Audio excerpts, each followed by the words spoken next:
Hello friends, आज हम देखेंगे गांधीवादी आंदोलन के द्वितीय चरण में साइमन कमीशन।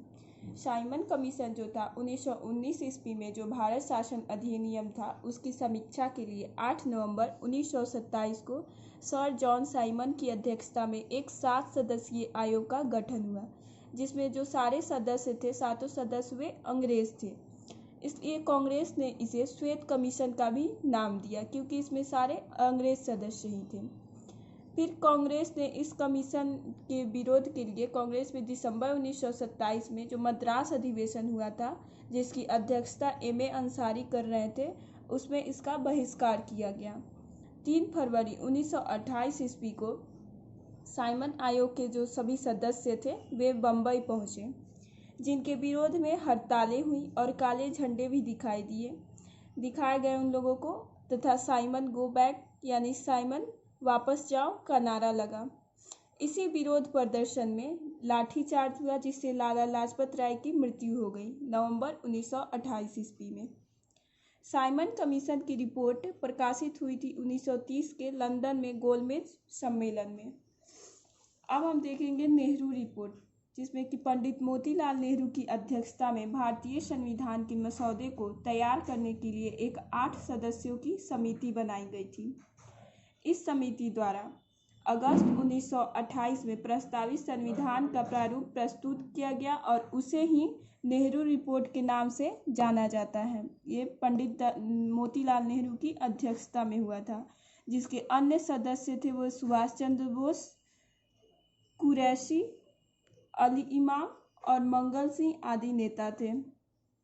1928 में लखनऊ में सर्वदलीय सम्मेलन हुआ, जिसमें नेहरू रिपोर्ट की समीक्षा के लिए ये लखनऊ में एक सम्मेलन हुआ, जिसमें कि मोहम्मद अली जिन्ना ने यह अस्वीकार कर दिया, क्योंकि इसमें मुसलमानों के लिए पृथक निर्वाचन मंडल की व्यवस्था नहीं थी। इसलिए उन्होंने नेहरू रिपोर्ट को अस्वीकार कर दिया। नेहरू रिपोर्ट को अस्वीकार करके जिन्ना ने अपनी 14 सूत्री मांग की घोषणा की। फिर है लाहौर अधिवेशन, जिसकी अध्यक्षता पंडित जवाहरलाल नेहरू ने की थी। दिसंबर 1929 में कांग्रेस के ऐतिहासिक सम्मेलन का एक आयोजन हुआ था। इस अधिवेशन में नेहरू रिपोर्ट को निरस्त करके डोमिनियन स्टेट की मांग की गई। पूर्ण स्वराज का राष्ट्रीय आंदोलन का लक्ष्य इसमें निर्धारित किया गया और पूर्ण स्वराज दिवस 26 जनवरी 1930 को मनाया गया था।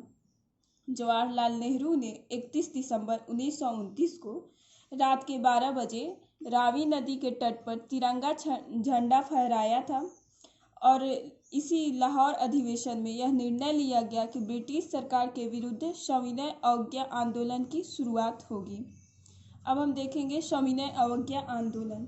शासन के विरुद्ध 1930 में गांधी द्वारा भारतीय स्वतंत्रता संग्राम में एक मील का पत्थर साबित हुआ था। यह आंदोलन शुरू करने से पहले गांधी जो थे वह तत्कालीन उस समय जो वायसराय लॉर्ड इरविन थे उनसे 11 मांग की एक सूची प्रस्तावित की थी गांधी ने, परंतु इरविन ने उस पर ध्यान नहीं दिया।